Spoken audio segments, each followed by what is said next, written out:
ចូលស្អីទេ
បងឆាប់តិចទេខ្ញុំឆាខ្លាំងពេកហើយបែក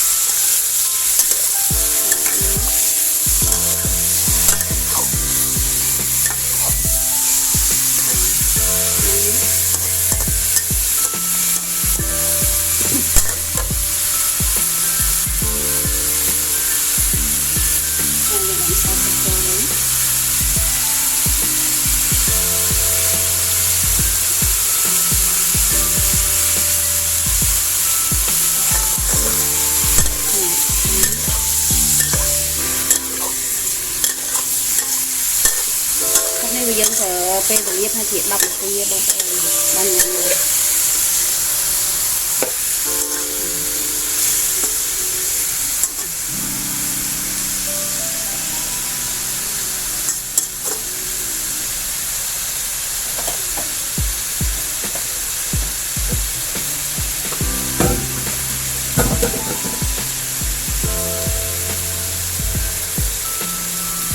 សម្រាប់មុខហូបនេះដែរបើបងប្អូនជួយចាត់មកគ្នាអត់ទៅប៉ុន្តែនេះរបៀបខុសៗគ្នាអញ្ចឹងណានេះខ្ញុំបតូនពេកចាហើយឆាក្តៅយើងហាន់អញ្ចឹងក៏បានដែរយ៉ាងនេះតែបងប្អូនហើយឈ្ងុយដូចគ្នាតែគាត់ថាយើងពងគល់ល្បីឬគ្រឿងសំរបស់គាត់មានតំមានម្ទេសមានអីចឹងមុនណាចាហើយល្មៀតយើងដំទៅចេញពណ៌នេះពណ៌នេះក្នុង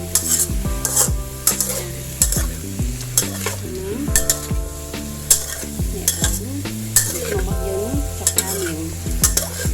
ស្លាប់តិចទេតាមចំណៃតែនឹងតែការពេលវេលាបន្តិច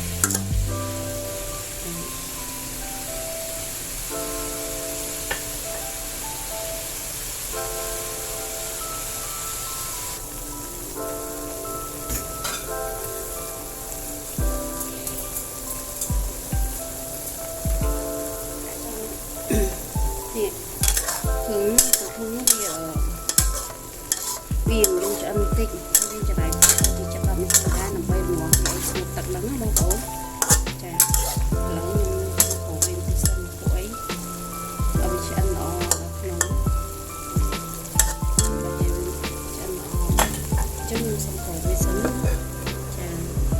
ហើយយើងចាប់តិចទៀតយើងអត់មើលបងប្អូន